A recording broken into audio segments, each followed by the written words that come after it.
I'm aware of the time. I think our technical issues and some other things that we're adjusting to are the culprit. We are going to do our entire service. If you can't stand to be here for more than an hour, you don't have to stay. And I'll talk as fast as I can, but I'm pretty proud of this sermon, so I'm going to preach it. Joy is an act of resistance is the first line of the poem, The Telecycles by Toy Dericote. Dericote wrote the poem in memoriam to a beloved goldfish, Telly. She writes that when she first brought Telly home, she placed a postcard copy of a painting by the artist Alice Neal facing Telly's bowl. The piece depicts an open window, a bright yellow curtain, and a vase of purple and white flowers. Dericote writes, I thought it might give him something to look at, like the center of a house you keep coming back to, a hearth, a root for your eye. Her poem exemplifies our ability to express empathy, our ability to love other living things, and our capacity for resilient, joyful living despite the confines of our circumstances. The phrase, joy is an act of resistance, became a revolutionizing touchstone for Black women activists in the fight to end white supremacy. Austin Channing Brown, in a blog post reflecting on the phrase, writes, Dericote's words gave us permission to also see our joy as a way of giving a middle finger to white supremacy. She expounds then on America's history of villainizing Black women, especially proud, outspoken, joyful Black women. Channing writes, our joy is suspicious, and what right have we to joy when we have so much work to do? Miss Dericote, with the wonder that only poetry can unearth, gives us an answer. We aren't just pursuing racial justice when we are organizing or voting or protesting or speech making or volunteering or working. We are also pursuing justice when we indulge in joy. I've heard many people say that they won't be paying attention to the news for many years forward. I recognize the impulse to shield ourselves away from whatever this impending reality is.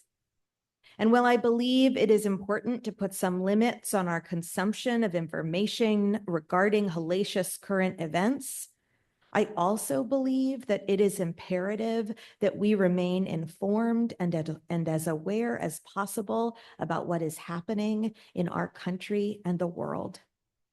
Knowing what is happening is the only way we will know how to fight against it and whom to fight for. For me personally, I don't watch the news. I read the news and I listen to the news. Not all of it, of course, but a lot of it.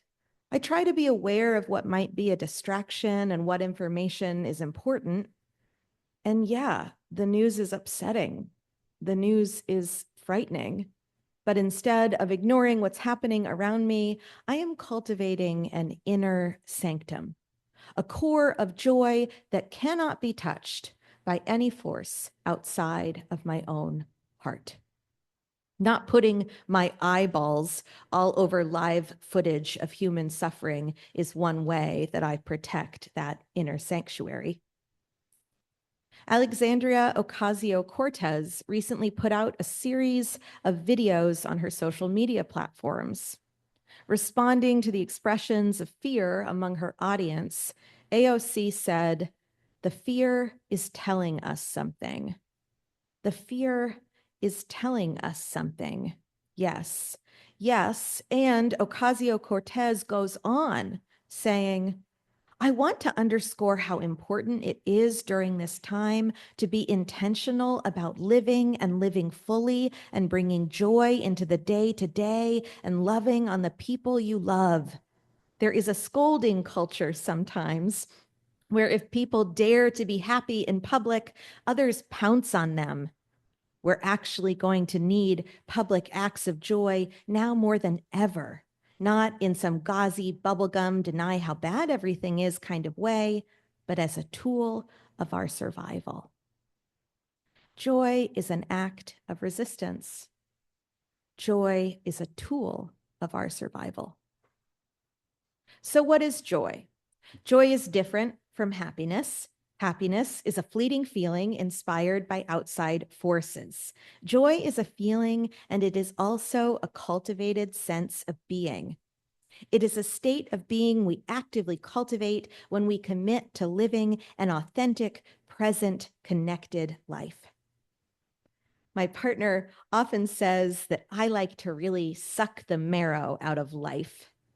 What they mean by that is that I take pleasure and delight in so much, and it is true. I love delicious food, and I love good music, and I love toys and novelty and performance and the sensation of the sun on my face in the morning. I love laughter, and it's one of my favorite expressions of human delight. I believe that there is always something beautiful to experience. I feel things deeply. I feel grief as much as I feel joy, but I believe that there is always joy to be found, no matter how much grief abounds. Joy is an act of resistance because it requires us to be aware of present reality. We are not joyful because we are denying how bad things really are, as AOC says. We are joyful because we are aware of the present reality and we are actively choosing to celebrate, enjoy, and love our lives despite it. Joy calls us to actively pursue creative expressions that move our spirits. Like Joanna said this morning, it's something you have to physically move through your body. So making art, dancing in the kitchen, or even better, dancing in public with others who are also dancing, laughing at the absurdity of it all of that gets us closer to cultivating a joyful life. Joy is closely related to contentment and to love. We often say here that when we share our joy in community, our joy is multiplied. And when we share our sorrow is halved. Happiness does not require grief to be felt, but joy is what we experience when we allow ourselves to grieve, and then we lean on the comfort and the support of our communities, and we hold all that is real and hard, and we choose joy anyway. In preparing for this message, I reflected on joyful expressions of resistance throughout history, and there are many. And one small but big example that I thought of is the way that Black folks often march and dance and celebrate as they make their way to the voting booths, right? We saw this in Philly and all sorts of places. They sing and they dance and they clap and they physically walk to the polls. It's a long-standing practice, and it celebrates not only the singular act of voting in any given election, but it also is in recognition of the long line of ancestors who did not live to see voting rights for African Americans, but who fought the fight with their focus cast on a distant, more just future for those who came after. Dance, like laughter, is one way to publicly celebrate joy. Intersectionality tells us that even if we try to make discrimination particular to and therefore exclusively the burden of only the group experiencing discrimination, the reality is that all systems of oppression are interdependent. Enduring injustice of any kind reinforces enduring injustice of all kinds. Injustice anywhere is a threat to justice anywhere, to quote MLK. Ignoring reality is a privilege that some of us will not have in the coming years. Convincing people to ignore reality, by the way, is a tool of the oppressor, just as much as lying about reality is. Remaining informed will help you to know who most needs your help. Please, please stay informed. Counterbalance your rage and your despair with your joy. Black women and other marginalized people have been trying to warn us for decades about the reality of systemic oppression, while also expressing the level of extreme burnout and fatigue plaguing activists.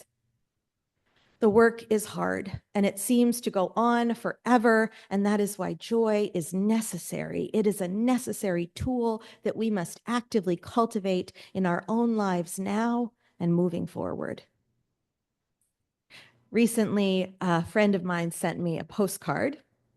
Over the sketch of a raised fist in the air, a garland of flowers surrounding it, my friend wrote, "Our existence is an act of resistance." As a Unitarian Universalist minister, as a queer person, as a person living with invisible disabilities, my existence is in itself an act of resistance. I believe in and I am committing to what I understand to be my soul's purpose, which is to live as proudly and authentically and loudly as I possibly can, while doing everything in my power and everything that my privilege affords me to protect and uplift the marginalized and the oppressed. The joy that I cultivate in my private life, the joy that sustains me and encourages me and heals me, is also an act of resistance. I implore you to pledge your solidarity to all those whose mere existence is resistance, and to sustain yourself for whatever lies ahead with the intentional cultivation of a joyful life. There is a somatic practice. Somatic means of the body, that allows us to facilitate the 4 core exercises required to do enduring justice work. The 4 exercises are to grieve, to ground, to imagine, and to strategize. There is a process through which the body can be guided through each of these stages. We're not going to do that today, but if you are interested in the actual somatic work, let me know. I've talked a lot about how our culture pulls us away from grieving. There is a false urgency which exists in society telling us that there is no time to sit in our feelings and that we must move forward without processing whatever we've lost or however we've been harmed, that grief is a fallacy, that grief is a weakness and a waste of time. That is a lie. That is a lie specifically of white supremacist culture. We must grieve and we must ground. Being grounded means existing firmly in the material world in this moment. Some of us who know that grief is essential, and some of us who try very hard to remain present in the world, even if it is painful and frightening, tend to stop at the grieving and the grounding. And we get stuck in a cycle where we are perpetually responding to crisis, grieving the fallout of the crisis, grounding ourselves in the bleak present moment, waiting in a torturous stasis for the cycle to begin again. Just as much as we grieve, we must imagine a better future is possible. So today, let's begin at the end in the imagining and the strategizing. So if you are willing, in just a moment, I invite you to imagine yourself some 20 years in the future. Hold on just a moment. I understand what some of you are thinking. How about 5 or 10 years in the future? 8 months from now? Or you can think about someone you love who will still be here when you are gone. I want you to think about yourself. Maybe medicine has just become incredible at this point. We're all here 20 years in the future. And I want you to imagine that you are doing some everyday task. You are doing some small everyday act, which is as pleasurable as it is ordinary. When I do this exercise, I picture myself seated comfortably at a dining table. I'm facing a wall of windows that show me the beautiful gifts of the natural world outside my door. Beside me is an open journal, a few fresh pens, a stack of books. There are live flowers in a vase, and I am holding a cup of coffee steaming hot. In this moment, in this future, I am imagining, I feel settled in my spirit. There is a peace and a contentment in me that is deep and total. I breathe in this moment. This moment fills me with a knowing that there is a future where all people are free from tyrannies in all forms. The truth of this is what makes not only the basic, mundane, material comfort in my brief imagining possible, but it is the feeling this version of me has within her in the future I am imagining and I am calling into being. This feeling of peace and assuredness and joy is what tells me such a future is possible. We must believe a beautiful future is possible. And then we need to strategize to make it so. So after you've imagined this future, begin the work of strategizing. Ask yourself what you can do in the next 2 days, 2 weeks, 2 years to move towards this version of reality. Who will be your community of support? Who will be your partners in the effort to birth this brighter world? What must we do to make it real? Some of the last words of Timothy Snyder's petite and essential text on tyranny read, "Be as courageous as you can." Be as courageous as you can. Do not close yourself off from what is real, no matter how dark and absurd. Refuse to let fear dictate your choices. Savor every morsel of joy you cultivate in this life. Love your friends and your family, chosen and blood. Care for your neighbors. Find what is good. We are at the beginning of whatever will be. We are embarking on a journey of unknown duration, the terrain unclear. History can guide us. Our values and the sacred sources that ground and inspire us are our talismans and our rations and our directions for whatever is coming. Joy is an act of resistance. Our existence is an act of resistance. Refuse to allow anyone to deny or to steal your joy. Your joy is your right. Your joy is what saves you.